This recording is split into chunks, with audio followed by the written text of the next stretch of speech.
Yeah, I was watching TikTok the other day, and one of these sort of gurus, Tristan Tate, who's Andrew Tate's better-looking brother, which makes him, I think, quite concerning, really. He's walking around Luton, and he's pointing out social decay. And he's saying, 15 years ago, that was this was that, look at it now. He goes, my mother was in there, somebody was assaulted, a police officer was killed here. I'm saying, everything he's saying is true. Nothing he's saying is inaccurate. But what he does is he folds that critique of the built environment, urban decay, a failure of capitalism into, and the solution is, and I think that's right. State distribution of girlfriends. What are we? Yeah, very normative things, right? It's fuck bitches get money. Yeah. I mean, I love how you muttered that. I don't know if you have to say it. Can I say that? Yeah, you can say that. Fuck bitches get money is the Tate philosophy.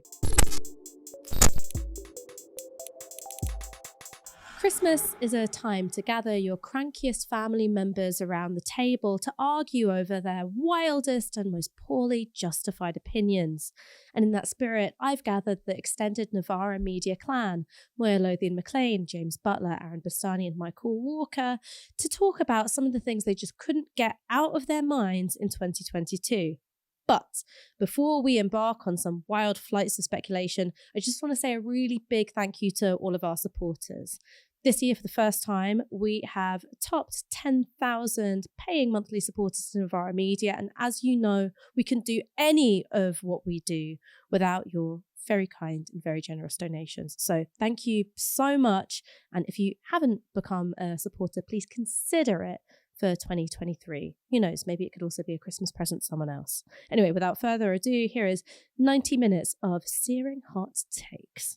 So welcome everyone into our roundup of 2022's preoccupations, obsessions, bees in bonnets.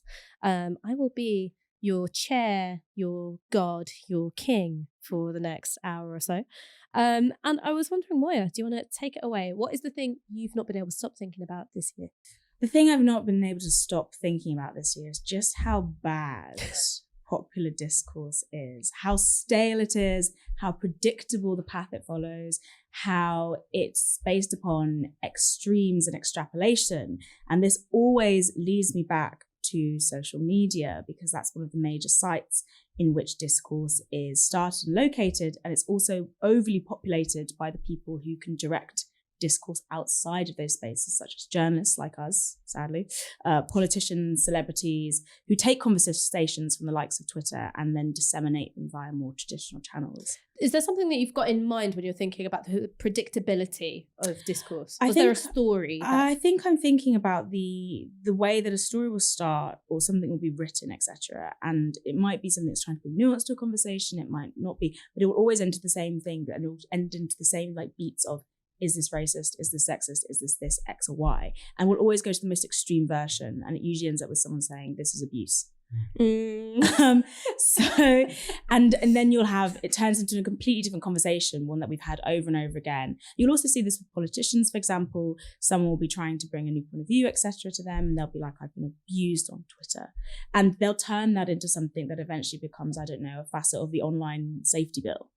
And this really impacts the way that we navigate the world, and it shouldn't. Places like Twitter, I think this year we've seen how much of an outsized influence this site has. It shouldn't have the sort of the influence it does. It's only got 290 million followers, but because the people who are on Twitter and the way that they engage with the discourse there, that is then exported to the rest of the world and people outside. And I think it really lends itself to this idea of polarization that we have, which might not be as accurate for the rest of the country as it is for the sort of tastemakers, conversation creators. But because they're engaging in this polarization, then it becomes real for everyone else. So I'm thinking about discourse, and I'm thinking about how unsatisfying popular discourse is and why.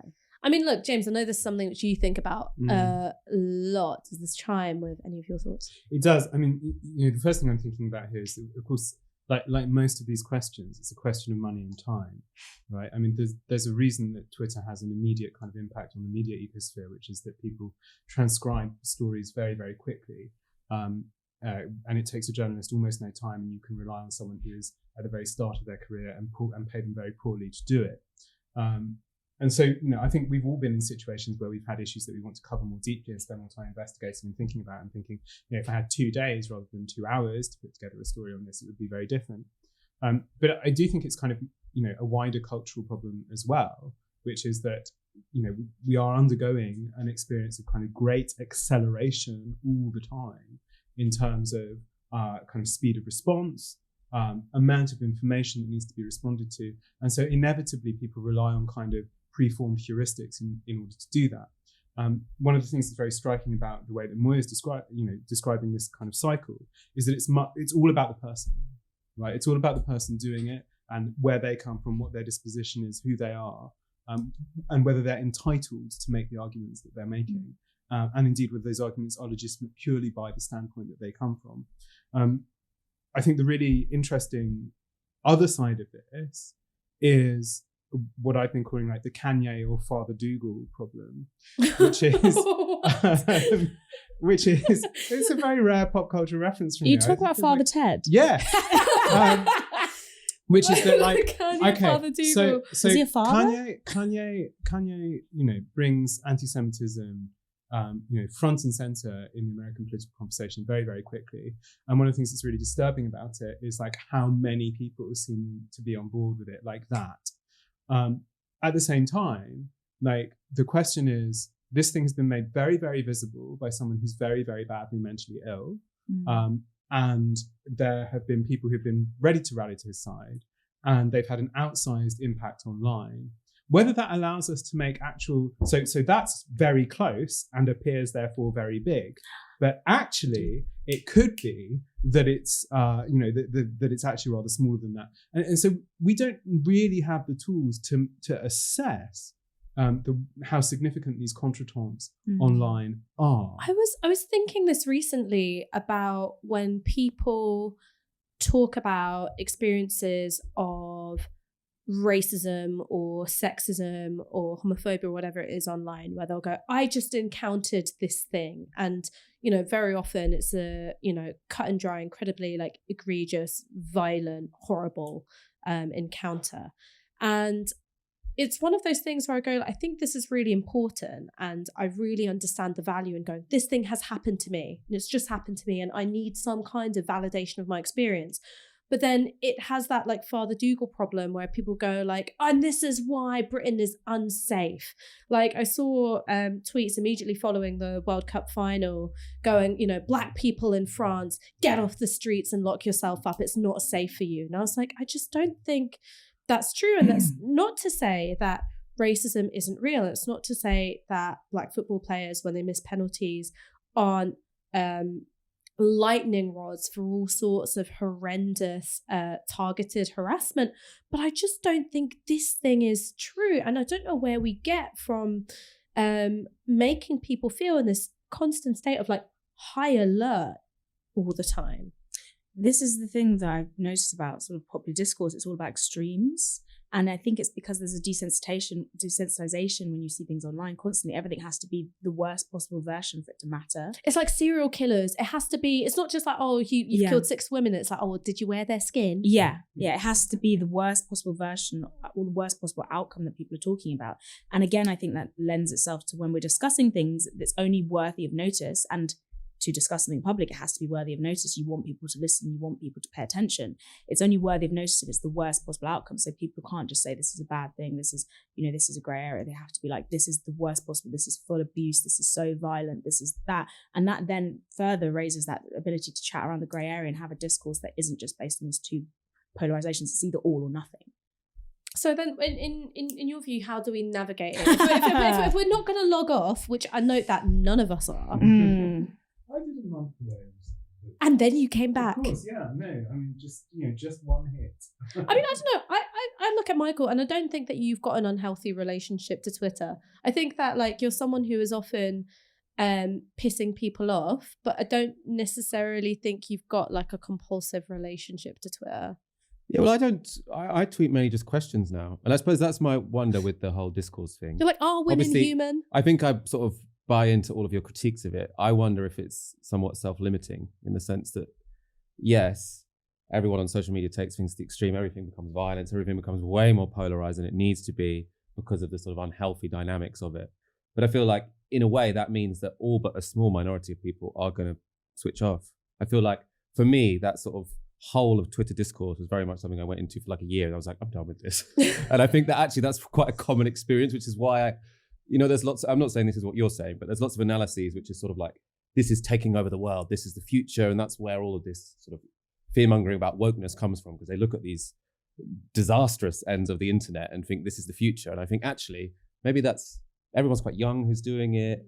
You get bored after a year. Maybe this is quite epiphenomenal and peripheral. I would agree with you in some senses in that I think a lot of people do get bored with it. And that's important. What I think we're seeing, though, is that the people who are, as I said, the conversation creators outside of Twitter, etc., are not bored with it. They're using that as a constant source of like content and discussion. And it's where do we go there? And it's also, the problem is with this, logging off, which is great. And like a lot of people I know in my immediate circle have done it. It is about the individual. So how do we create better conversations offline or elsewhere? Because that is going to affect how we navigate politics. That is going to affect how we see the world. And also, when you go online, it's a cycle of reaction, offense, extrapolation. You can remove yourself from that, but then where are you going to have, these nourishing, better, broader conversations when you know that, as you say, if the young generation's on there, they're just being totally socialized into that Aaron, way of talking.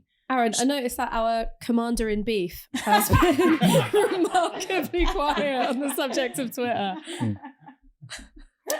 Well, yeah, I think accompanying all of this is the death of a literary culture. And, I think James and I are probably old enough to remember that you used to be able to get a route master around London before iPhones and smartphones and everything. Pick up the Bakelite phone like this. Actually, this was only 20 years ago. And everybody would be reading. And it wasn't the Evening Standard because it was free. It was books, it was magazines, it was newspapers. And it was a distinctly British thing, actually, because you could go to Italy or you could go to France. It wasn't the same thing. It was a really charming feature of London urbane existence. And it's dead.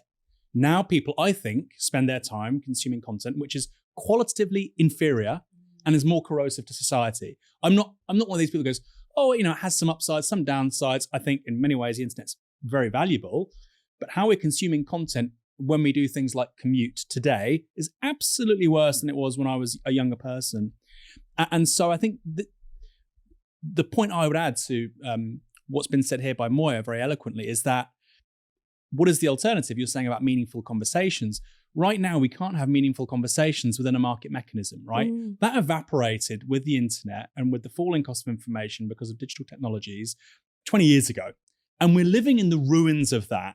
And that gives you the Andrew Tates. That gives you people, because they've been ghosted by somebody, start making TikToks about how it's abuse, right? Because we actually can't have healthy, coherent, prolonged, informative conversations in the kind of spaces which, by the way, are ancestors the centuries, right? In a meaningful way in terms of print culture, really, at least, let's say, for the last 150, 200 years with mass literacy. And I think that's a bad thing. And I think it's really sad. But you know what I actually think that the internet does to all of us, and it's also had an impact on politics, is that it turns us all into like really bad literary critics. Because I was thinking about the kind of essays that I wrote in my like undergrad, and I was studying English literature, and I would do that thing where you'd lay so much meaning onto one thing. And I remember, I look back on it and I absolutely cringe. I was writing an essay about the taming of the shrew, and Patricio renames Catherine Kate, and he keeps calling her Kate, and it really winds her up. And I remember writing an essay where I was trying to grapple with is this a form of abuse or what? And I was and it's just like the way slaves were renamed. And now I look back on it and I go, of course it wasn't just like how slaves were renamed. I was just hanging too much baggage on it. But it's this thing that I think social media encourages us to do, where you read everything like a text. So real human events and real human experiences are read like a text. And then what your job is to kind of extract the most weighty, far-reaching kind of conclusion from it, regardless of whether or not the event deserves it. And I always think about the Will Smith slap, because you had these two sides, where one you had Dehenna Davidson, who is the MP for Bishop Auckland, and she was like, my father was killed by one punch, and this could be the exact same thing. And I was like, that's very, very sad. I'm very sorry for your loss. But that is qualitatively different from an open hand slap. And then you have Jamila Jamil, who was barely touched him, not even violent. And anyway, here's a photo of Malcolm X, the most disrespected person in America is the black woman. The most unprotected person in America is a black woman. I was like, sure, but is that the most unprotected person in America Jada Pinkett Smith? I'm not sure. And I was just like, have we all taken leave of our senses? But it's the extrapolation, like I said. You react, you extrapolate, you get and that extrapolation often includes offence. You have to feel personally aggrieved and offended to respond to something like a text. And that's what goes viral nowadays. And that creates worse discourse. Do you not all think that potentially lots of people are engaging with this in a self-conscious recognition that this is part of the entertainment industry? So I'm not sure that everyone is taking this as seriously as we worry they are. And even when, the mechanisms by which these Twitter debates come to feature in mainstream culture, say Piers Morgan or whoever, some people will be watching that getting genuinely angry. But I think a lot of people are watching that thinking, this is a form of entertainment which I can dip into and out of. And then it seems a bit more anodyne. I think you've extrapolated from what I said and said it's everyone, which is not what I said. What I said is the problem is it's the conversation starters who dominate the media, like us, who are sitting here talking about it, or writing, about the trans debate in The Guardian. Those kind of things that happen on Twitter, etc., become these really toxic debates that have gone all the way up into politics and parliament and affect real people on the ground and everyday lives. You've got J.K. Rowling starting a women-only refuge that's been accused of both transphobia, racism, etc., because of something that initially started on Twitter and a discourse that has taken her down the path of radicalization. And I don't think we can ignore how much those things that happen in these sites do affect these real people and politicians. Last word for Aaron, and then we'll move on. I would say what Moya's saying actually is, I agree with her. And I also agree with what you're saying, which is an ever-growing contingent, particularly in this country, as an outgrowth of what I said with regards to the economies of information, are switching off from legacy media. Or at the very least, they just don't take it particularly seriously, or it's just a form of entertainment, which of course it has been for decades. But I think we're getting to some kind of endpoint with that. What Moya's saying is that the tastemakers and the columnists and sort of the people that set the news agenda aren't those people. And what happens is they're cascading, really, a tidal wave of triviality actually through far more powerful channels like broadcast TV, newspapers, etc. And I think that's really I do think that's dangerous, because you have this weird moment where the majority of the population's like, the media just talks about the weirdest stuff, right? Like, my high street looks like crap. My business, I can barely make ends meet. I've just been laid off, or my husband's a firefighter, my wife's a nurse, whatever. Life's getting worse. And these people are talking about the most puerile, trivial stuff all the time. What the hell is going on? And I do think it's a danger to democratic societies when media, A, is so trivial, but also B, perhaps more importantly, the public in general just think it's worthless. That's what I think is really, really worrying. They think it's worthless. And in many instances, they're not wrong. Right. We're going to move on from this. James, what have you been thinking about? What has been holding your brain hostage? Maybe in some ways it's connected, and of course, to build on Aaron's point into mine is that it's of course not about just about kind of content, but form as well, and that's the major thing that I think we're talking about when we're talking about social media. But to me, so the big thing I've been kind of obsessed with over 2022. But there've been many things, but this is one of them. Not like the tortilla press that you just got. If only. No, is something I'm recalling, the return of the normative, and to me this seems like the big sea change in politics over the last few years. And what I mean by it is that partisans, especially on the right of politics, which is where it's most noticeable at the moment, are really willing to make these kind of arguments in very, very strong normative terms about things like the role of women, so-called Judeo-Christian morality, but as well like things like, the way that modernity really injures people's psyches, even things like built space and how things should look and the moral content of architecture or art. You're talking about the like Western traditionalist Twitter. Yeah. That's part of it.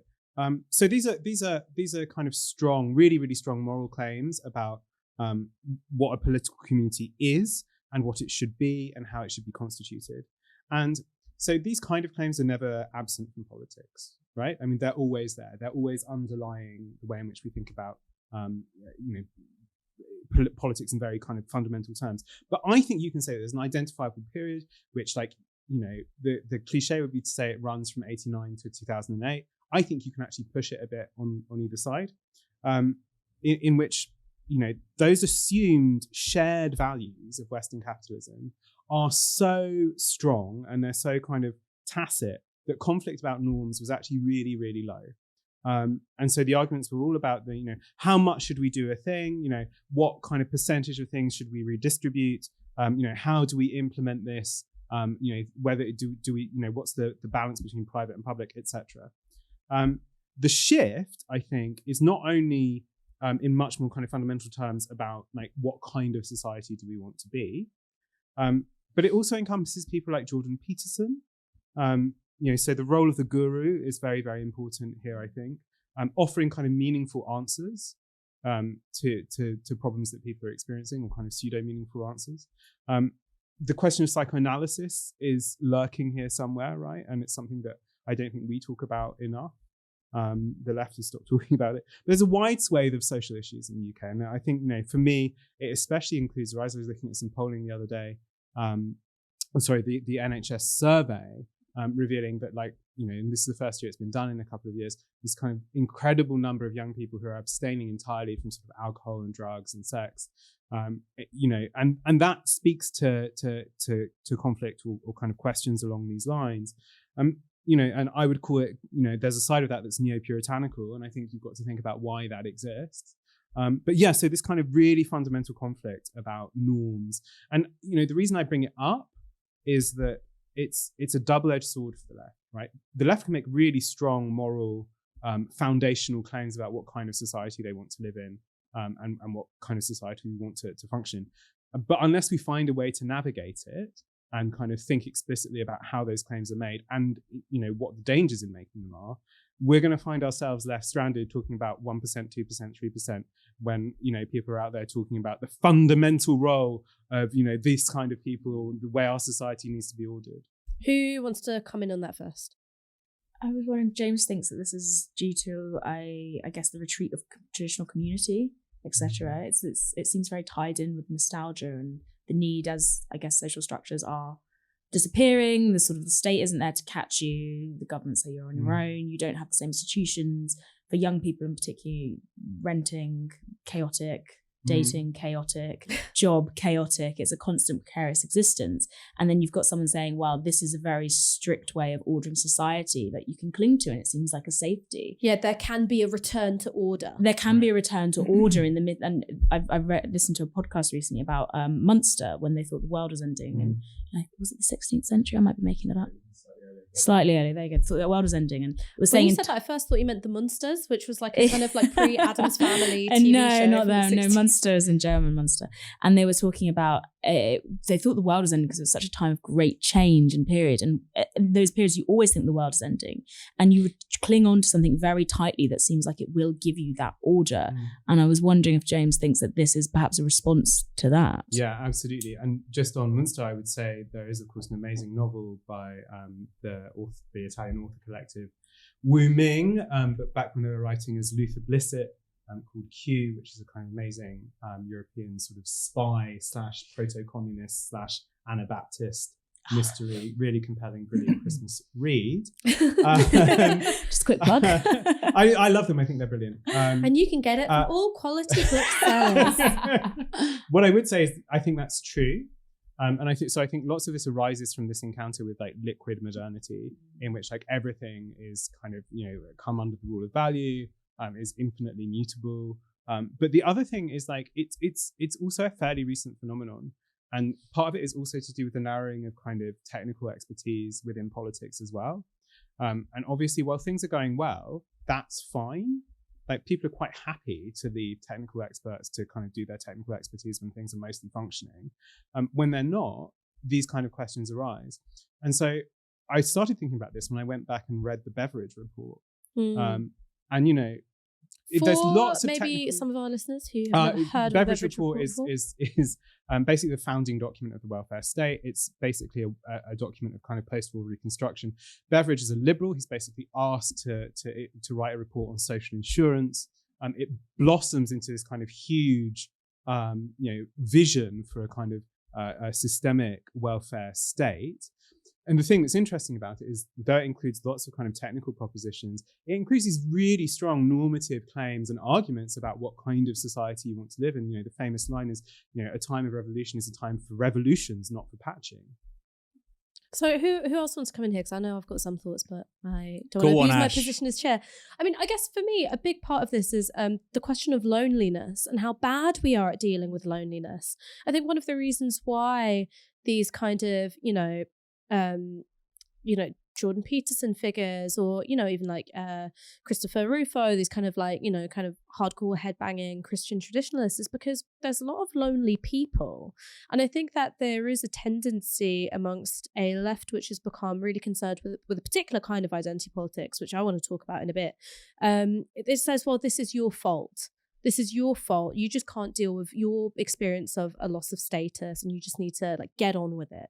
And I think that part of the neo-Puritanism is, as you describe it, in terms of, Zoomers who are really anti-porn or aren't having sex and don't want to drink. Part of it is like, well, hang on, like all you've given me is like Pornhub and hedonism, and I feel lonely and I feel quite shit. But if I say these things, I'm presented as anti-sex work or anti-sex or sad or maladapted. And I think that there's a way in which the left has become really antagonistic towards the idea of a shared moral community in which we all live. We've said, well, what you have to do is stay in your lane and listen to other people, and you can't really talk about your experience of your encounters with some of these things. And I think it makes people feel really, really lonely. And of course, I'm not then saying, well, let's revive the junior anti-sex league, as much as I would love to, right? Like, everyone gets these kicky little sashes. The thing I'm talking about is actually leaving room for talking about the encounter. So yes, of course, talk about sex work and sex work decriminalization in a way which centers the experience of sex workers. But I think that we should also be able to say, well, hang on, I think the universal availability of this particular kind of pornography, which is like really like a pneumatic, or like a kind of eroticism which is all based around visual stimuli, and there are of course all kinds of eroticism that you can participate in, I think is doing something to us which is bad. And that's not because I'm demonizing the people who participate in that kind of work, but I make up part of that audience. I make up part of that audience where even if I'm not watching it, the people I'm sleeping with are, and it has an impact. So yeah, I think there's something there for me which is about the retreat from moral community, and indeed an attack on the idea of moral community, which is also weird because the left is very, very moralizing at the same time, like sometimes like psychotically moralizing. Yeah, I was watching TikTok the other day, and one of these sort of gurus, Tristan Tate, who's Andrew Tate's better looking brother, which makes him, I think, quite concerning, really. He's walking around Luton and he's pointing out social decay. And he's saying, 15 years ago, that was this was that, look at it now. He goes, my mother was in there, somebody was assaulted, a police officer was killed there. I'm saying, everything he's saying is true. Nothing he's saying is inaccurate. But what he does is he folds that critique of the built environment, urban decay, a failure of capitalism, into, and the solution is, and I think that's State right. distribution of girlfriends. What are we? Very normative things, right? It's fuck bitches get money. Yeah. Yeah. I mean, I love how you muttered that. Like I don't know if really you're allowed to say it. Can I say that? Yeah, you can say that. Fuck bitches get money is the Tate philosophy. yeah, it's going to be taken out of context. but even somebody who wasn't, one of those guys, a more religious person, for instance, would say, and this is why we need, religious renewal and et cetera, et cetera. So that's the first one. And I watched that and I was, my jaw kind of dropped because I thought with the left, we're not at the races. We're not folding that broader critique, which I think everybody, the left has won that debate in terms of the neoliberal centre saying everything's fine. Yeah. The growth model works. Living standards are fine. Nobody thinks that anymore. And I think the next phase is that the right folds all of that into this normative critique.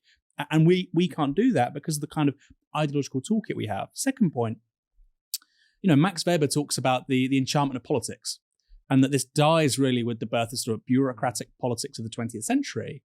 And I think what we're seeing with this kind of stuff is a re-enchantment of politics. And as somebody on the left say after 2008, I always thought the re-enchantment of politics would be a good thing. It means, we're removing the dead hand of, technocratic neoliberalism. But the re-enchantment of politics can also mean Handmaid's Tale. It can mean theocratic government. It can mean all manner of things. It can mean, I think this will happen in our lifetimes personally, the return of monarchies in some countries, which are presently republics. And we really thought for a certain period of time that debate was over. Those countries wouldn't go back to monarchies. And I think they will. I actually think the forefront of this, by the way, is Iran. And you see it with, liberals cheerleading democracy, freedom. I agree with all that. I agree with the regime needs to go. But then they hold a picture of, Reza Shah above, which is, I think, nonsensical to me. And I think that is the leading edge of something in the 21st century. That re-enchantment, I think, goes hand in hand with this. And then finally, the geopolitical context. Because what we have alongside all of this is the rise of the rest versus the West. And so you have a critique of our own social economic models at home, but also at the same time, people can look at China, the Gulf, or actually, if you want to look at positive models, right? It doesn't just go one way, but they can say they do things in a way which we don't, and I think it works. A paradigmatic example here is, China. We talked about pornography. The Chinese government bans pornography. You can't access it. Or they limit the number of hours that young people can access TikTok or social media. And of course, in the West, because we haven't had that normative register for decades, we go, you can do that. You can ban pornography. Now, I'm not suggesting we ban pornography, but I think you're right to highlight that there are massive externalities. There are massive externalities, particularly for young people, being able to access something that powerful so easily. Right? I believe in post-scarcity, but actually, maybe the friction of the price mechanism is quite useful for something like that. And so I think that is also, in the background to all of this, we've just come out of the World Cup. I don't think Qatar should have had the World Cup. On the other hand, I obviously think it's positive that an Arabic country, a Muslim country hosted it. But what you're beginning to hear is this was the safest World Cup ever. Very few assaults, very few fights, no drinking. And my concern is the more that living standards stagnate in places like the UK, the more we feel we don't have a collective shared sense of social and political ethical mission, the more those kinds of communities become quite attractive, actually. Right, Michael, you're a normie. Tell us about your people. My people, the normies. Well, I suppose when I sort of read James's brief introduction to your point, I think my question was sort of going to be, does this really matter? Is this just a phenomenon that's happening online? A bit similar to what I was saying in the previous thing. But I've kind of been persuaded, actually. I think that this probably does matter beyond the corners of online, and that the left should be providing people with some meaning. At the same time, I think you can get carried away, right? I do think that ultimately elections are probably going to be mainly decided by, economics and stuff like that. And the sort of the noisiest parts of the internet aren't necessarily like the most significant when you're looking at a sociological scale. So how popular really is Jordan Peterson? It's, it's very visible how sort of significant he is in terms of politics and sort of mass experience. Maybe no more important than like first dates, which is like quite a lovely representation of society where people are kind of, quite sympathetic towards each other and accepting of difference, etc., etc. I'm afraid I don't know what that is. First dates. You never watched First Dates? Have you ever been on a first date? Of course I've been on a first date. Just checking. It's just a show where they go on first dates, James. Okay, right. We just got mass culture is much more, Jordan Peterson and that sort of online right-wing moralistic stuff is kind of like maybe the cutting edge of mass culture, but it's still not the main bit of mass culture. I think what we're seeing, which is quite interesting linked to that, is that you are already seeing the real world effects of this return, because even if the central government are going to remain in this elections based on economics, you're seeing small fiefdoms rise up. So in America, you're already seeing like this. Oh, should we go decentralized? Should we break up the federation? You get sheriffs in small towns who are saying we're going to ignore federal laws. We're going to just rule things the way the people want to rule things here. I think you're also starting to see that in the UK as well. You've got these small movements which seem a bit silly at first, like the Northern Independence movement, but more and more there is a move towards, okay, well, if the government, etc., is not going to reflect the values and fix the social decay via moral decay and rectifying that, you'll see people say, well, okay, we're going to form our own separate community and it's going to be made up here. And the Guru is a huge part of that, because eventually you'll get everyone shipping out to a certain space, etc., or commune. I mean, what I would say is don't get hung up on Peterson here. I mean, Peterson's an interesting example, but it's a very kind of minor one, I think, in the grand scheme of things. What I would say is it's quite important not to draw a clear, bright line between issues of kind of culture and economics. I used to do this quite a lot and think that they were more easily separable than in my experience I think they tend to be. These issues, partly, of course, these questions are basically economic issues. The question about the role of women is actually also a question about the family wage. It's a question about security. It's a question, so you can see the way in which these things are connected. The other thing I would say, and I think the thing that's kind of hovering around this conversation, is certainly when I was a teenager and probably even into my early 20s, I kind of basically thought social commitment to democracy probably going to be fine. You know, I started to worry about it a bit when I started to take climate change seriously. I was like, I don't know so much about this. I think it's declining precipitously and in fairly worrying ways. I mean that not only there are ways in which I feel it myself. I'm like, I really get wound up when, you know, it's like local community says no to wind farms. I'm like, fuck it, I want to build it on your cottage. Don't care. I agree. And I think, and this is the problem. And again, one of these tensions, and it's interesting you brought up the States, because this tension in the States is a constitutive feature of American politics, that tension between central power and kind of local sovereignty. But that's a tension that runs through loads of democracies anyway, including our own. And it's a question that operates on a global scale when it comes to climate change. I mean, just like a couple of things there, you know, a case for optimism, norm conflict is actually good. Norm conflict is what allows, you and I remember the period before, and in fact, most people around this table remember the period before you could do politics in Britain, back when there was a kind of stultifying consensus. When I went to university, the main issue when I was going up for interview was ID cards. Like, that seemed, and that was like, and I still think that's a big civil liberties issue, absolutely. But the idea that that was the one thing that was at the center of politics at the moment, it seems almost unimaginable now. And so norm conflict is actually good for the left if the left can make a clear case about and is relevant to the conversation. I mean, you know, one of the things that's, you know, on my mind here is that, like, it used to be the case that parts of the left really had this.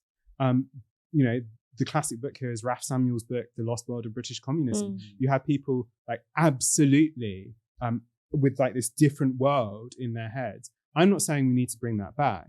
What I'm saying is that, like, it's actually thinking on that scale that's going to be important here. Right. What did you want to say? Yeah, the thing about Jordan Peterson being overstated, I actually really disagree with you, Michael. You know, Cristiano Ronaldo has 520 million Instagram followers, and he's like, yeah, this guy's great. I think actually the exposure to these ideas, if we're going to refer to something as mainstream, I think actually Jordan Peterson as an author is about as successful now as a public intellectual gets. And it's not just YouTube. And it goes back to Moya's point about how actually a lot of stuff that is online then cascades through legacy media. And I think Jordan Peterson is a classic example of that. Another one again is Andrew Tate. You know, there was one point, you know, where he was having all of these platforms removed from him.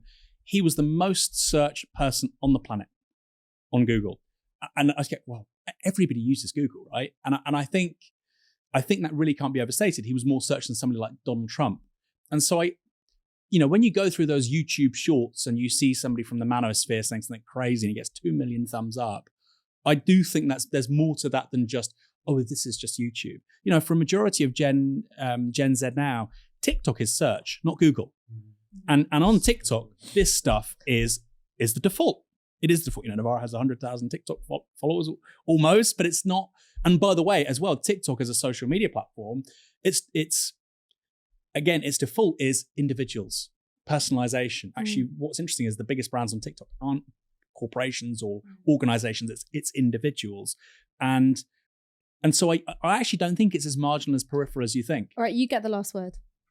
No, I'm very persuaded. I feel like maybe I should worry more about Jordan Peterson. That's a good last word, I think. Yeah. You've been persuaded. You by wanted to us. say something. No, I wasn't going to say something. I was just going to talk about the way TikTok's set up and how it's not even personalities. It's totally based on content. So once you get served one piece of content, you don't even go back to the same person. It's just that again and again and again, and it gives you this overwhelming message that this is all that you need to think about or care about. And you can't. It's very hard to get out of that feedback loop as well once you're in it. Like changing your algorithm on TikTok is hugely difficult. So if you get one Jordan Peterson, I mean that's the world view. And now it's my turn to share with you what I have been thinking about a lot in 2022. So the thing I've been thinking a lot about is the anti-solidaristic turn in identity politics. And I think it's something which has kind of dawned on me. And then there was a kind of explosion of political phenomena which made me go, oh my God, this thing is really fucked.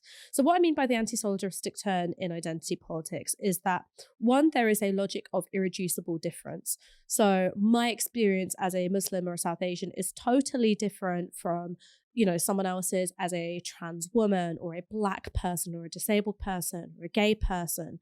And that irreducible difference means that there can be no real empathy. I couldn't possibly imagine myself into your shoes. I couldn't possibly form a kind of shared movement based on shared interests with you.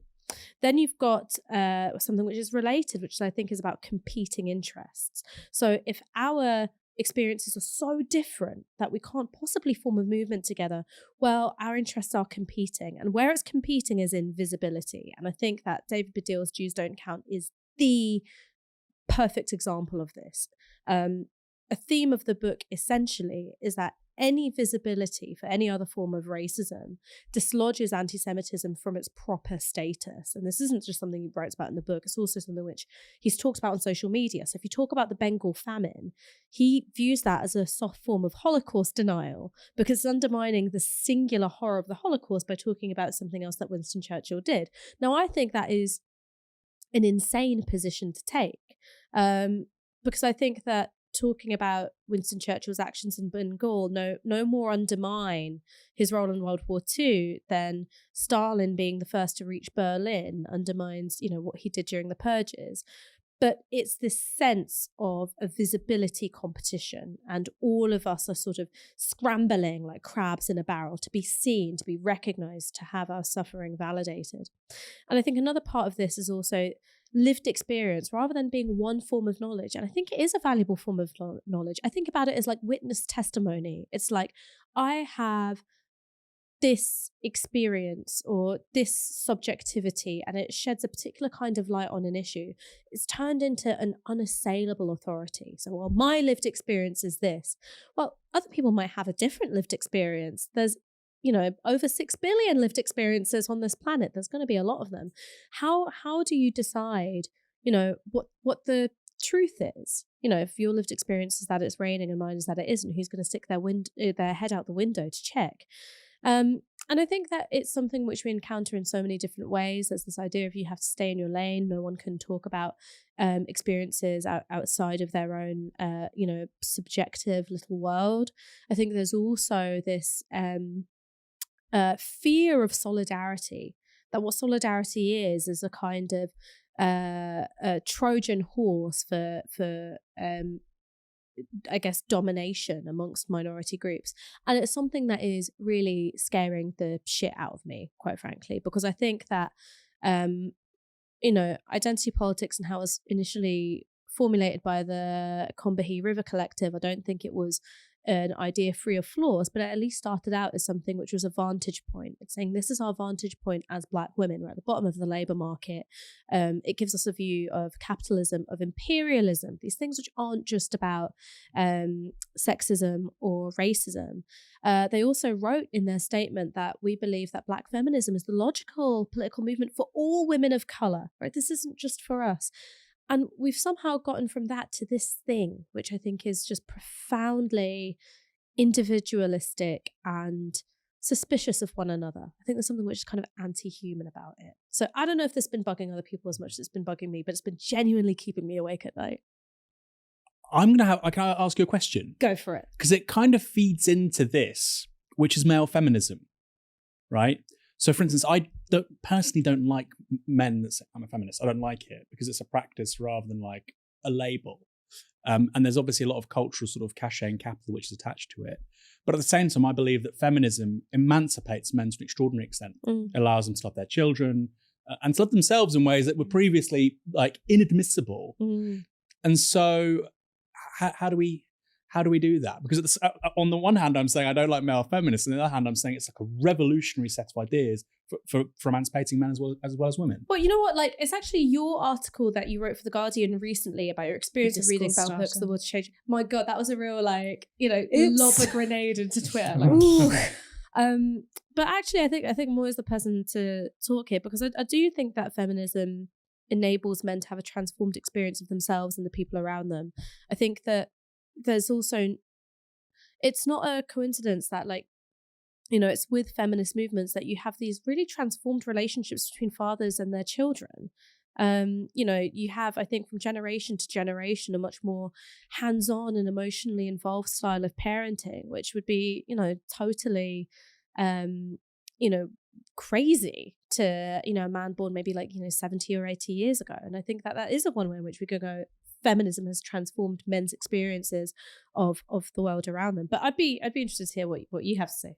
Oh, Ash, I actually have something different, slightly different to say, which is about the development of this reductionist identity politics, which I think probably does stem from online platforms. Correct me if I'm wrong. It's the internet. The internet, but I've got a theory which I once tried to put forth on the internet very clumsily and was shouted down as being anti-ADHD, which I actually have. So it's about the taxonomies and categories that we use online. And I think using platforms with very strict algorithms, which are very like clear binaries, we tend to pigeonhole ourselves. We need to categorize immediately, taxonomize. It's like, what are you? Well, I'm this, that, and that. And there's no blurring of those lines. There's no sort of like bleeding into other spaces. And when we're talking about this idea of, male feminists, etc., when I think of feminism now, especially after reading that Bell Hooks book, The Will to Change, which does have its flaws, etc., but it's very interesting. I used to think of feminism as this movement, primarily for like the liberation of women, but now I don't. I'm like, feminism is ideology, is a vehicle that liberates everyone. It can be this politics of love. It is whatever you make it, really, which sounds very woolly, but it's got a much wider scope than before. And I think the problem with, again, going back to this idea, discourse online, which is a lot of where the left spend their spaces and like spend their time, and a lot of where we've spent time categorizing and wielding power that we might not have in the outside world, then we've created these very strict categories of who gets to speak and when, almost like this town forum. But the more we do that, the more we've siloed people off and said, and it's been also captured by liberal identity politics, which is taking like the David Baddiel stuff and giving people a personal, well, this happened to me and this is specifically how it happened. I've got this lived experience and you can't talk over me. And if you do, it's actually a form of racism. I mean, I think that a big part of this, I think that like technology is a part of it. And I think that also neoliberalism is another big part of it. But I also think that like there are psychological explanations which are really important, because I kind of find this attachment to victim status, there's a neuroticism to it. Like, I don't think it's making anyone any happier, but they can't fucking let it go. And I've experienced that myself sometimes when I've had my own sense of victimhood being challenged, whether that's in a relationship or whether that's politically. There is this bit of me which like wants to snarl and hiss like I'm a cat that's being forced into a bath. Like, there is something in me which can't let it go. And I think that what this might have something to do with is narcissism.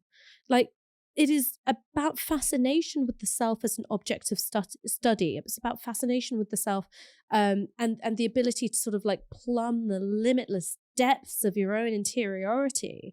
And that's what I think lots of the stuff appeals to. It's about me. It's really about me. So you get to dress it up in a collective language. Like, my lived experience as a woman of colour speaks to every woman of colour, except it also doesn't really. And I think you see this with a lot of the kind of like publishing and commissioning around this stuff. Like, I'm always being asked to write like a first person essay of like, what is it like as a woman of color doing this? Like, you're almost being invited to do this one woman show called, Speaking as a. And I see it a lot. It's just fascination with the self. And, we could all stand to remember what happened to Narcissus when he couldn't pull away from the reflective surface of the pool. He fucking drowned. I mean, the thing to say here, though, surely is that, I think you're right to say there's a kind of psychoanalytic component to this, which is really important. There is, of course, a healthy narcissism. As a psychoanalytic, as a psychoanalytic term, that narcissism is ineradicable, right? Like, that it's a feature of human psychological identity. It's a thing that happens. And the question is, like, actually, I think one of the things we're talking about here is actually sort of a kind of weird sort of woundedness and wounded attachment in particular, which is, I mean, that to me, wounded attachment, big thing. Is that the Wendy Brown thing? So there's a Wendy Brown book called States of Injury, which is incredibly perceptive, I think early 2000s book, which to me, it says a lot about the left even now, in its kind of relationship to things that disappoint them or that or to which they can't quite let go. We don't need to go into it in great detail here. I would say it's worth reading. There are two things, though, that I think matter here. One is your point about imagination and imaginative kind of co-constitution, that moment when you kind of build from your own experience and therefore kind of build common ground with someone else. This is like an act of political communication. And it's fundamentally important. And it's something that's often missing from neoliberal conversations about identity. Neoliberal identity politics in particular has this sort of weird accounting mentality, right, where you add up your kind of oppression points and you find where you sit in the scale, and then you can be rude to people below you, but like have to defer to people above you. Societies don't work like that. Human beings don't work like that. Social change really doesn't work like that. So I think that's it's just worth pointing that out. Identity is not just about cumulative history either, right? So it has this psychoanalytic dimension. One of the things I think that we see in this kind of weird, increasingly atomized form of identity politics that you're recognizing is this fact that there's something like kind of weirdly vociferous about... Weirdly what? Vociferous. Vociferous. It's a perfectly reasonable word, Ash. It's a perfectly cromulent word. It means prone to split apart. There we go. Right? Like fissile. Yeah. Fisher? Yeah, same roots. Fission, yeah. It's time to the English thesaurus here. But something fundamentally vociferous about identity and about its relationship to selfhood. And it's not just that like there's no like social reward for it always, but like no identity ever quite fits an individual, right? Not entirely and not definitively, unless you're like a kind of bizarre caricature. No ID category is going to explain to you who you are. To yourself, like more than anything. And one of the things I think that we see in identity politics is people going, oh yeah, I recognize this category is me. So why doesn't it tell me everything I need to know about myself? Oh, so I must be something else instead. And so you get these kind of increasingly sort of fissile categories which endlessly kind of refine and split and refine. That again has a huge psychoanalytic history to it. I'm sounding like someone who really wants the left to rediscover its kind of engagement with psychoanalysis. I actually find a lot of that kind of really tendentious and irritating, but but I think there's something valuable there. The other thing I would say is that this has a directly political effect as well, right? So there's a lovely Eric Olin Wright lecture. I can't quite remember where it is. This guy's an analytical Marxist, wrote a really good book called Envisioning Real Utopias, really worth reading. The thing he points out is that like political bids often make claims on identities, right? And we all have lots of them. So when a strike call goes out, which is the example he uses, says what you're hoping is you're making a claim on someone's identity as a worker in this place. But there are plenty of other things going on as well. Like this person might be a Catholic, and so might his boss be. So what you want is for the identity as a worker to be, or there are others as well, as a heterosexual, for instance, or as a Briton, and let's say you're in a workplace with lots of migrant workers and you're a Briton. What you don't want is for the identity as a Briton go, well, why will I go out on strike with these workers who are paid less well than me, et cetera, et cetera. What you want is the political salience of the identity as a worker to come to the fore. And often the left is kind of quite reluctant to talk about class identity as being in the same kind of continuum of identities as race. But this is something that I've been thinking about a lot, which is, of course, class is an identity. What do you think class consciousness is? Like, culture is the place where we all live. Like, culture is like, the fluid we're all swimming through and like breathing in as we like encounter one another and encounter our conditions. And the cultural machinery which produced class consciousness has been smashed to bits. Now, it's not the same as the cultural machinery. Class consciousness produced an idea. I mean, class, I would say, is a kind of contradiction that arises in the process of exploitation. And class consciousness and identity arises from that. So you were saying? I mean, class obviously is an identity. But there's a key part of identity politics or modern identity politics where what you're looking for is the most marginalised. You're looking for the most marginalised to listen to that person. And I don't think that was the traditional identity politics. And it's funny because Gayatri Spivak is like, can the subaltern speak? No. I haven't read Spivak, I have to say. It's a really long essay, but the answer is no. But I think that's like on an organizational level, that's the key. It's not sort of like the modern left is saying identity matters. It's modern left saying you have to find the most marginalized, and no one but them really has much of a right to speak. So even the striking worker is still fairly privileged compared to the most marginalized person someone can imagine. And that's, a limited means of organization. I kind of wanted to ask you a question though, because in a way, like lots of your critiques of identity politics there are, have a lot of crossover with the right and sort of right-wing critiques of identity politics. And I suppose my position when it comes to all those, those letters which bring together, big figures from the left and the right. So I'm thinking of the J.K. Rowling, Glenn Greenwald, Noam Chomsky one, where their critiques of identity politics somewhat similar to yours that you just articulated there. And I suppose my response to that has always been, yes, I recognize this critique of identity politics, but I think people who think this is the biggest threat facing the world right now, probably there's something going wrong there. Oh, yeah. And so for me, is the question are these problems with identity politics something which disarm the left and are therefore troublesome, or are they genuinely threatening and threaten to take us backwards as a society? So, what do you think about that? So for me, my problem is that it disarms the left, because I don't see a society where racism has stopped affecting people's lives. I think that racism has changed an awful lot. So some of the interpersonal dimensions have, I think, declined to some extent. The only place where I'm certain to be called Paki in the street is Cornwall, and that's fine. I just won't go there. But that doesn't mean that conditions for Pakistani and Bangladeshi people in terms of housing discrimination or discrimination in the employment market, or what it means to encounter border infrastructure has gotten any better. It doesn't mean that policing's got any better, or healthcare outcomes, or whatever else it is. But our ability to go, okay, so strategically, what is our response to these things has been totally hamstrung. I would say that we don't even think strategically about it. We just go, well, all of us are kind of appointed social policemen. We have to do the work in our own community, which basically just means like, Granny, stop saying the slurs and stop saying them right now. But that doesn't, what does that change? It changes some things for the better, yes, but society is moving in a direction where I think those things are largely abating, and that's a good thing. But these really big structural issues are remain untouched, and I don't think we've thought about it in terms of what kind of movement with which priorities is necessary to take them down. And so this is for me the difference between my critiques of these issues with identity politics and the kind of left and liberals and the right all coming together to hate on transgender people, is that actually what I want is like much better conditions for trans people. Like, I always play a game called Who Would I Swap Places With, right? And this is also what people hate with the Identity Olympics things. I can recognize that things are worse for other people.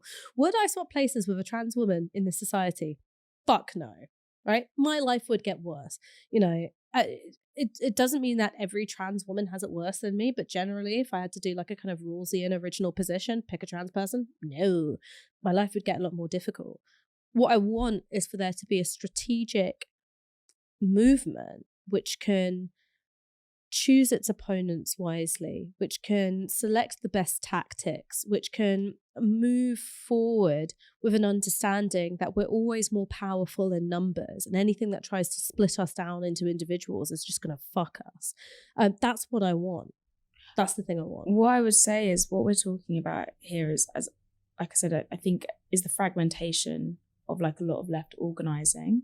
And this year we have seen sort of a return in some spaces, such as Mink Lynch, really articulating that the subject of the worker and how the worker encompasses things like anti-racism, etc. If you go from that position, that class consciousness, or worker consciousness, as we might call it more accurately, I guess, in the 21st century now.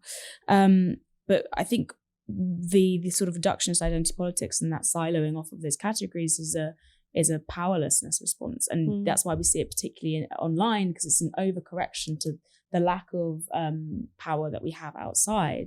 And something I've noticed is, online, it doesn't reflect the outside spaces, but people really treat you, if you're a person of colour, when you're saying something they agree with, like a magic person. They're like, my God, yeah. you magic guru or whatever. And then when they're saying something that they don't like, you're like, you light skin, you white adjacent person.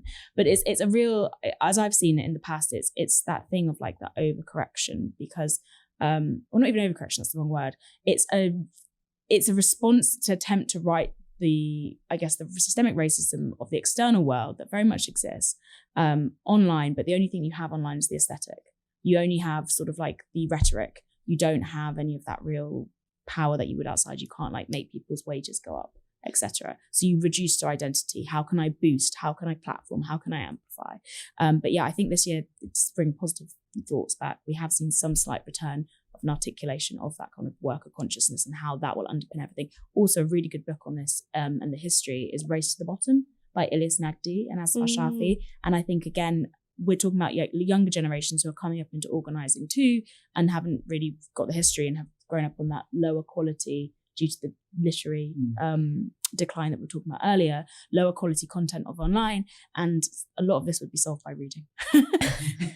So now to turn to someone who only listens to podcasts, Michael, what is the thing that you have been wanting to talk about? Listens and makes podcasts. Listens and makes podcasts. Well, I was going to defend podcasts as sort of like the part of literary culture that maybe we still have, because I do think like people listen to lots of podcasts, and podcasts can be really like not.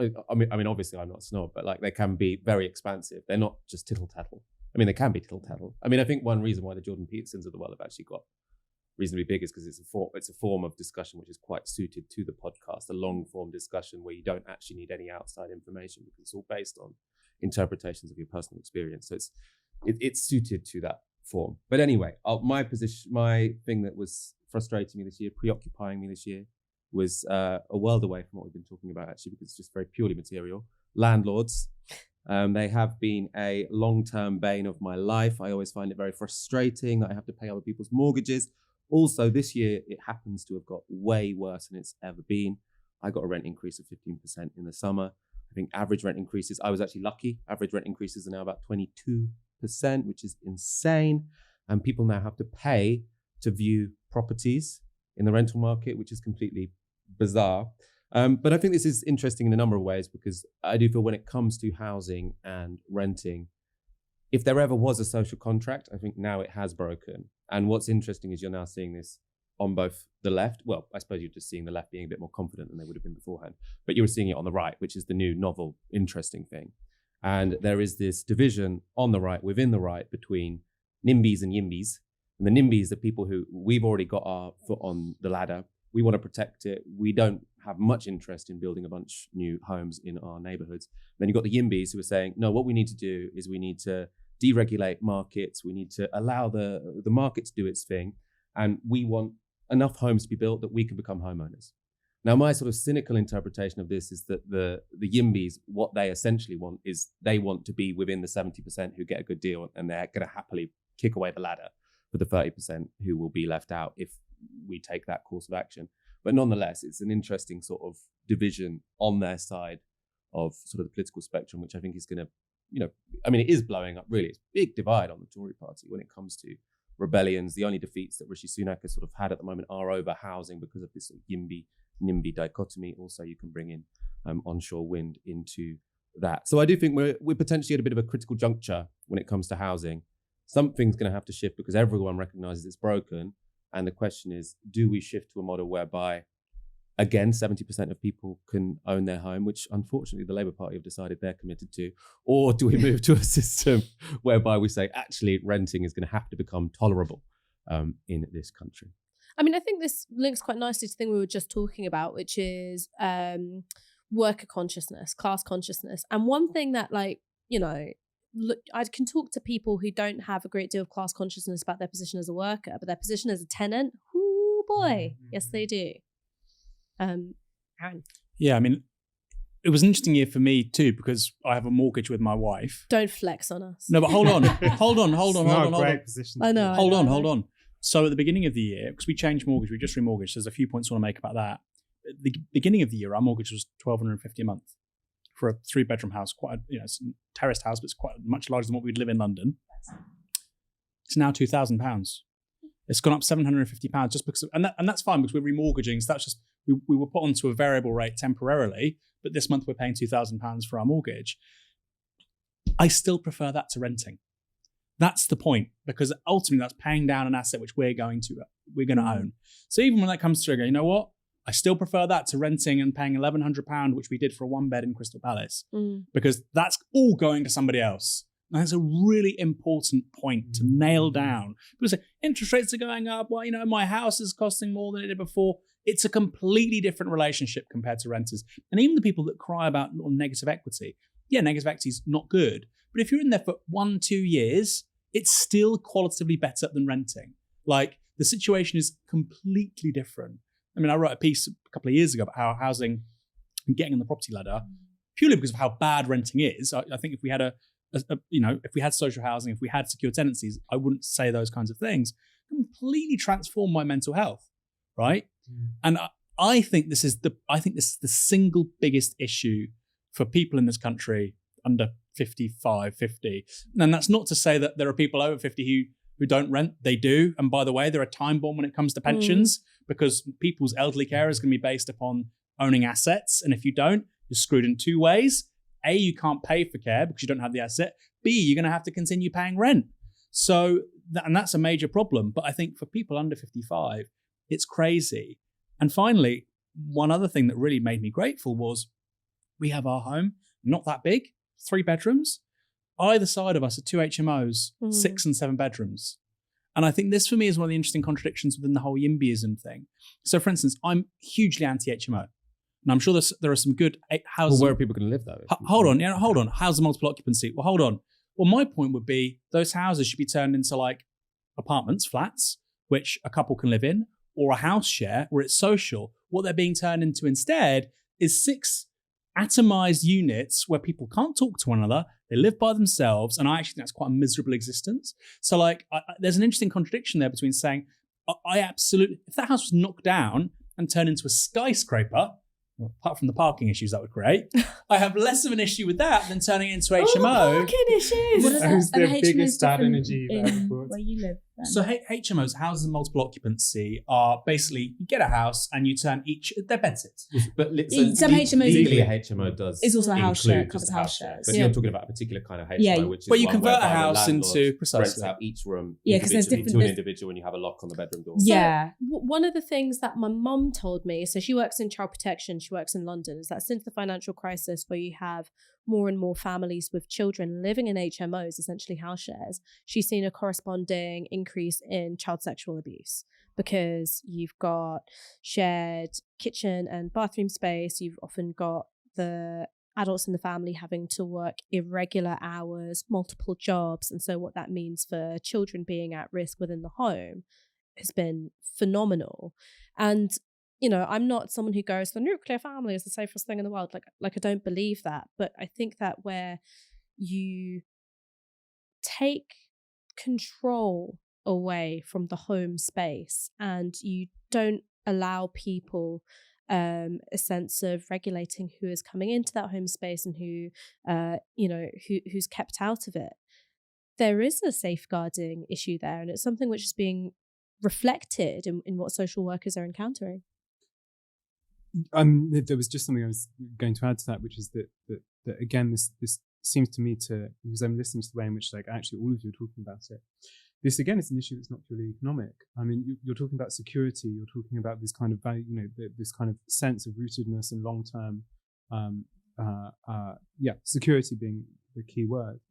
I guess the thing that I'm wondering, and maybe this is a question that Michael can answer, is like, so on the one hand, I see what the right is doing here, and one of the things that's clear from the kind of YIMBYist part of the right is that they're recognizing that in order to have any kind of social constituency at all under the age of 50, they have to start doing something about this, which is, is an existential issue. Michael Gove says it's an existential issue for the Conservative Party. I suppose, the question for me about this is, like, this is part, and a key part, and a really fundamental part of what makes living in Britain so crummy, right? And it's really fundamental. And it goes to like lots of things. It points out that Britain, actually not a very wealthy country. It's kind of like a low-wage country with rich people. Its public realm is starved, in this case, kind of social housing. But above all, it's a society that's dominated by the rentier. The way to make money in Britain, thus to be secure, is to own something and charge someone else to use it.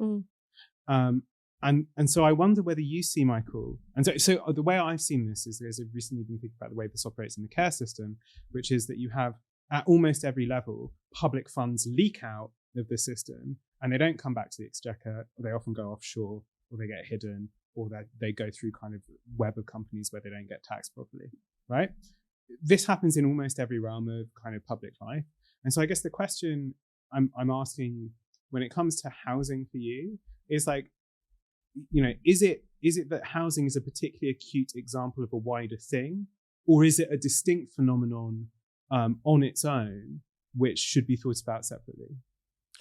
Well, I think it's the biggest example of it, and it's the one that's sort of most politically salient. I mean, they often say about like income tax. I think in America it's more politicized because you pay it at the end, right? Yeah. You do your tax return, whereas here PAYE you don't really notice your income tax so much. I have to do my tax return. Yeah, I do my tax return. Rent is literally like £800 that goes out of my bank account at the same day each month. Like it could not be more visible to me, right? And it could not be more significant. So I think in terms of rentierism in housing versus other sectors, yeah, there's obviously a lot of crossover, but it's just a bigger, more obvious deal when it comes to housing. I think in terms of HMOs, I mean, I agree this is not an ideal way for anyone to be living.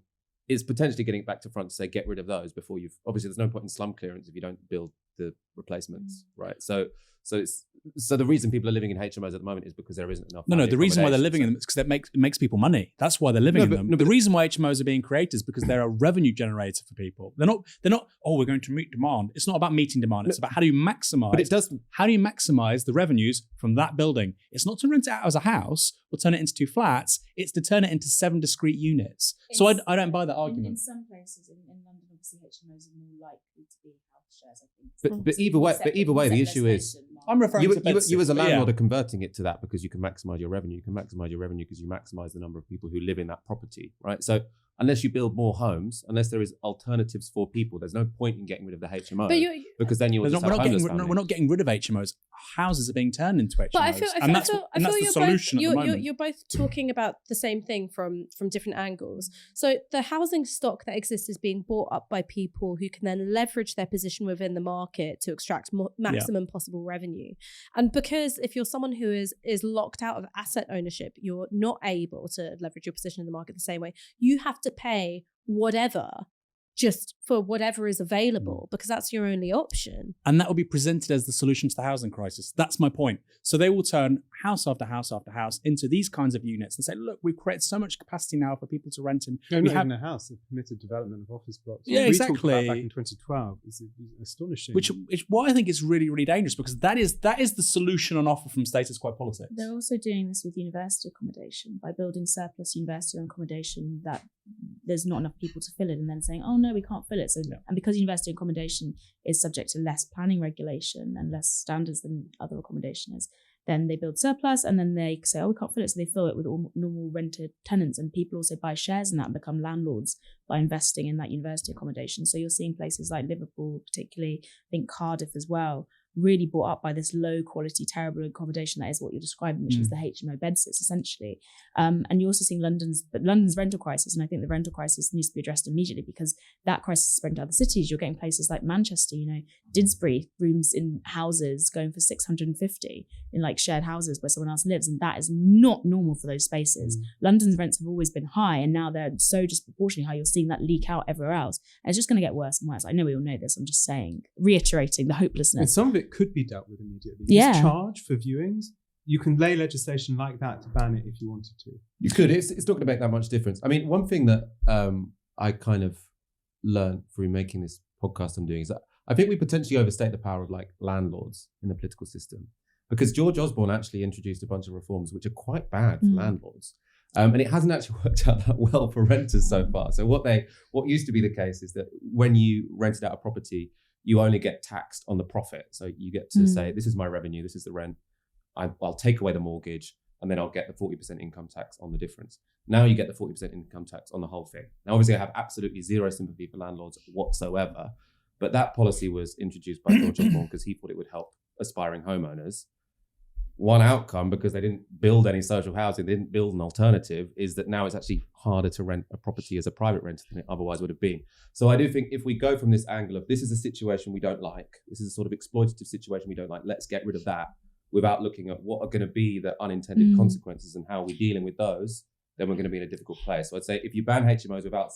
I'm not suggesting banning HMOs. I think that's why you misunderstood each other. I think he was saying that you were saying that ban HMOs immediately, and you were saying... No, I didn't say ban HMOs. There was a miscommunication when you were talking. I think you could, for instance, you could build a social coalition around good housing for people, and what you have at the same time is you have in high density neighbourhoods, massive drain on resources, because what was previously a road that would have had 2,000 people living on it suddenly has 4,000 or 5,000 people living on it. And nobody wants that, from the homeowners to the renters, the people living in the bedsits. And the people benefiting from it are landlords. And I'll push back a bit on this because I suppose oh, I mean the cliche Marxist, because I'm talking about the big bad landlord, and actually the problem is supply, and we need to, that there's bigger macro levels to this.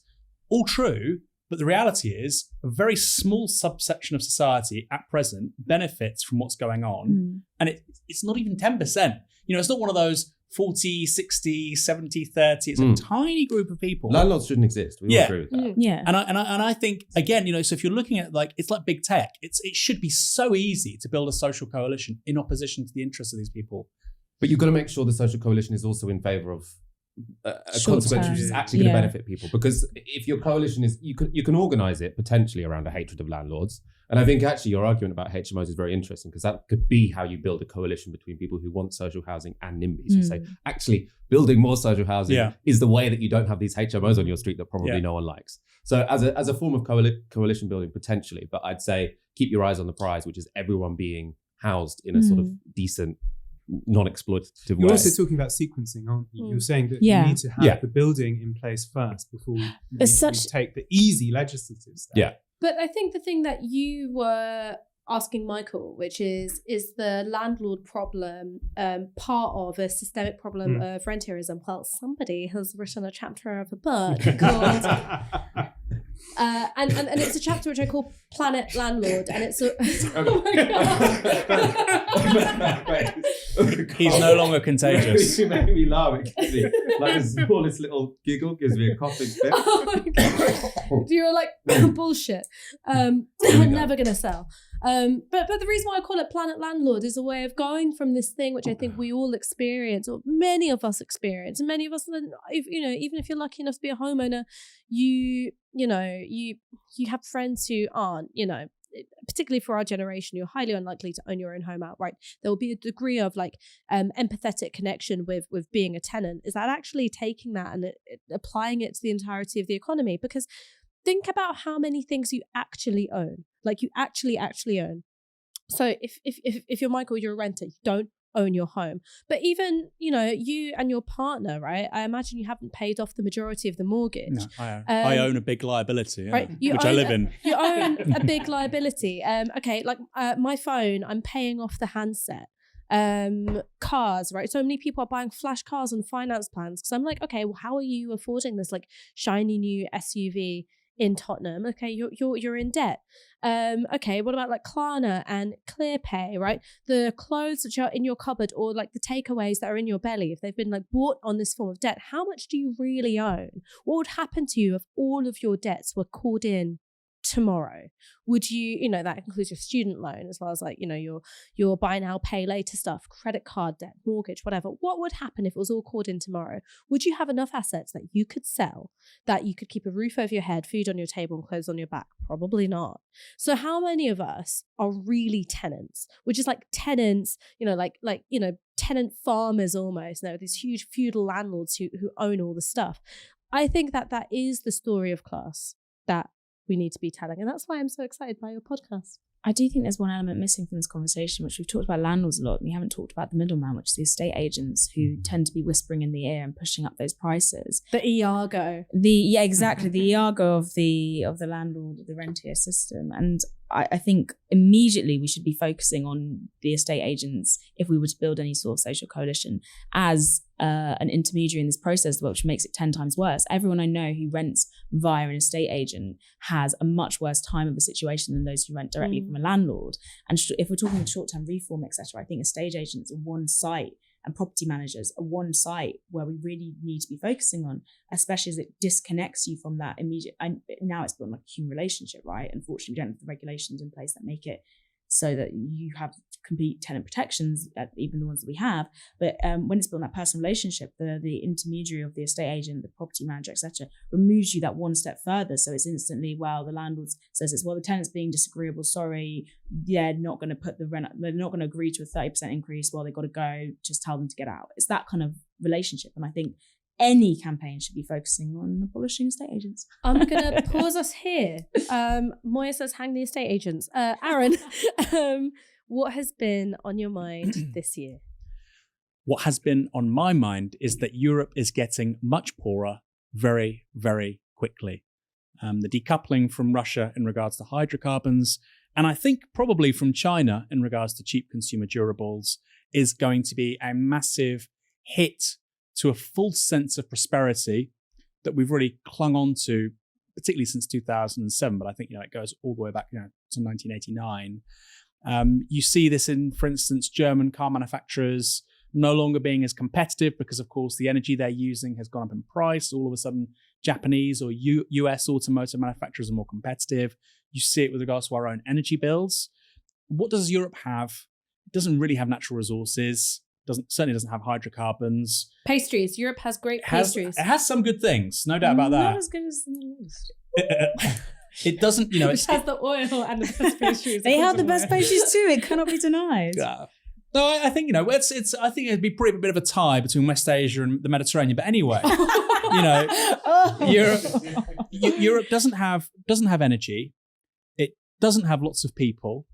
It doesn't have high levels of innovation compared to somewhere like China or the US. PricewaterhouseCoopers put out a report saying that by 2035, about 14 trillion will be added to the global economy by AI. 70% goes to China and the US. And Europe is not really at the races.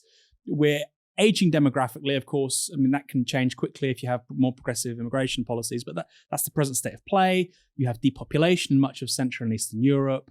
And I think, it's an interesting question to ask. On the left, we think about revolution. We think about these sudden ruptures. But what if actually the next 20, 30, 40 years of European politics is just gradual decline? Maybe there isn't a far-right party that takes over somewhere. Maybe there isn't a successful Corbyn or Bernie Sanders in a major European economy, but actually we're a bit more like Venice from, the 16th to the 19th century, increasingly culturally inferior. Our military might is a thing of the past. Our politics to the wider world is just less and less relevant. What if the dynamic entrepôts and places to be in the 21st century are in East and South Asia and later on, Sub-Saharan Africa? What if we've had our day as a civilization? I suppose I'd want to open that up. And I don't mean that in a sort of like, white 20th century civilization. I literally mean the people living in Europe today. What if our standard of living broadly doesn't get any better for the next 15, 20 years? What does that mean? Who wants to take up that thread? I have so many thoughts on this because, of course, Europe has been through this before. Europe went through the decline and fragmentation of the Roman Empire. He was there for that.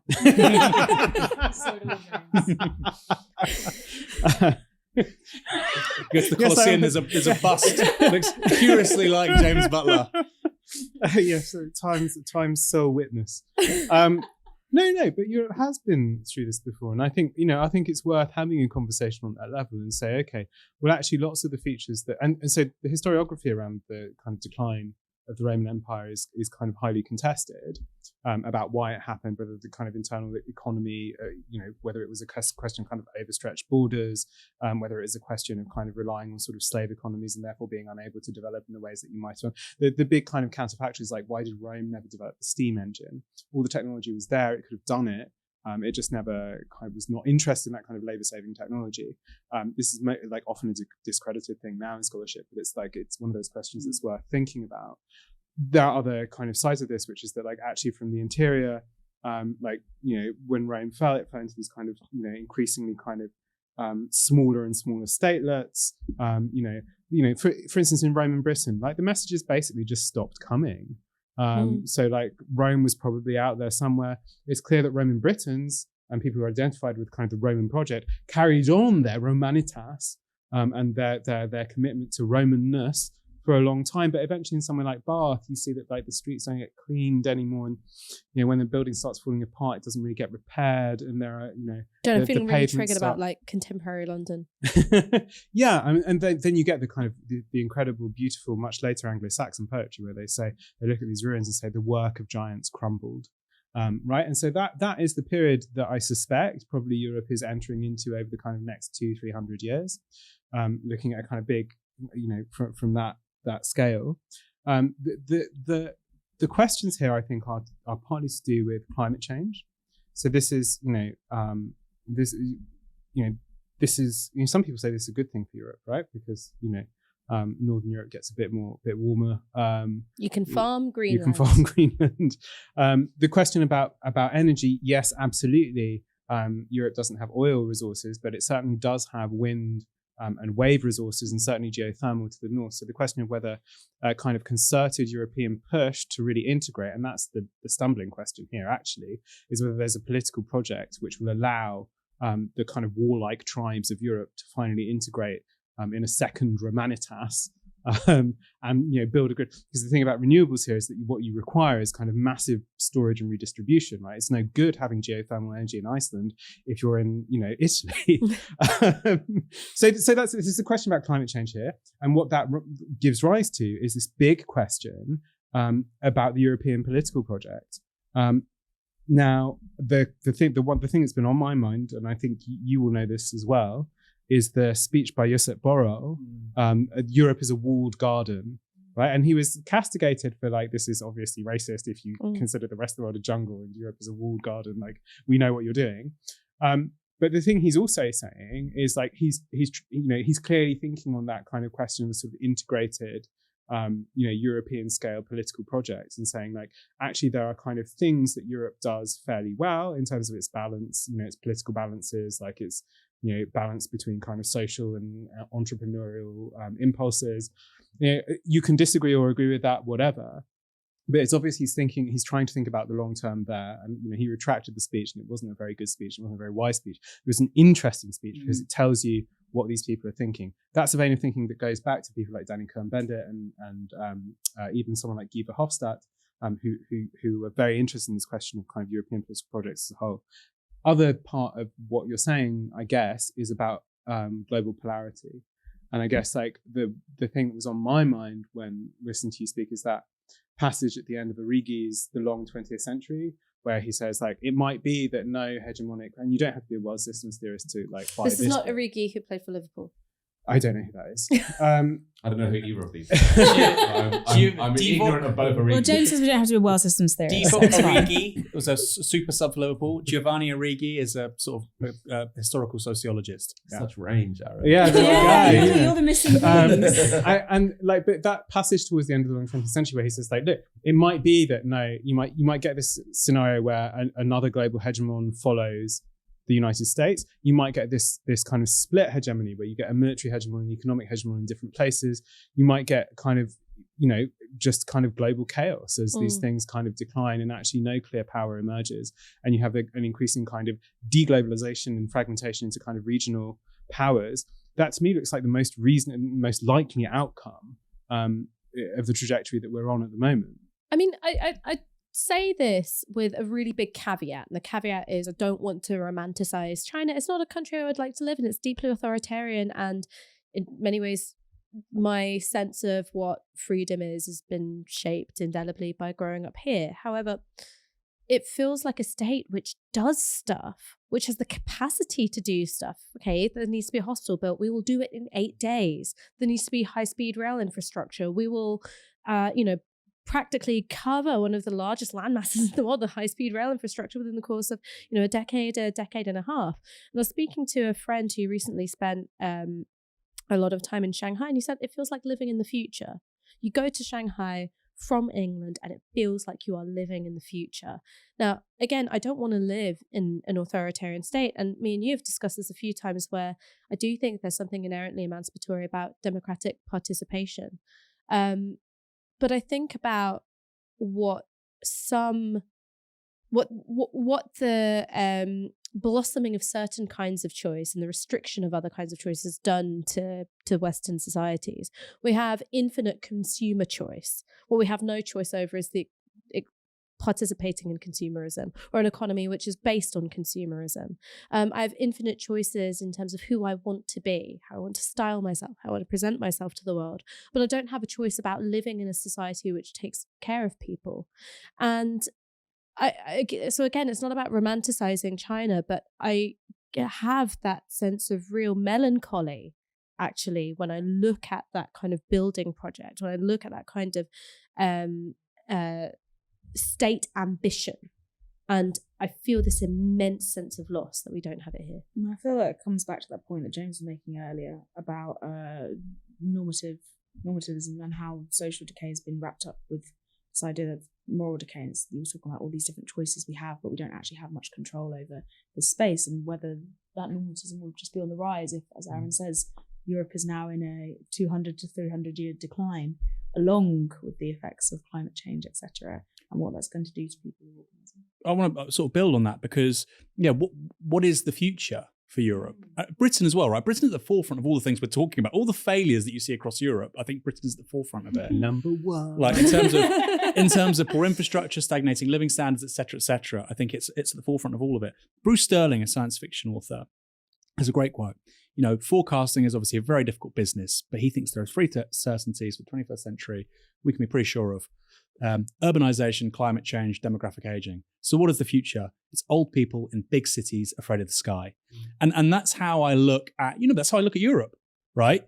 And like, there is a sense of social mission, even in the US. I actually think the tension between the various factions in the United States is not good. There might be a civil war, there might be secession, but I think there's a kind of creative destructive impulse within US civil society, which does allow potentially for it to renew itself, right? Which has happened before, and I think it could happen again.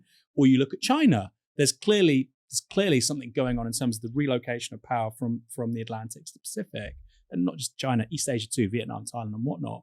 And I look at that, and I look at the various sort of cultures and civilizations, nation states, that sense of sort of purpose, mission, which goes back to the normative questions, right? How that cascades from the level of a society down to individuals, and how it aligns quite powerfully in many instances, right?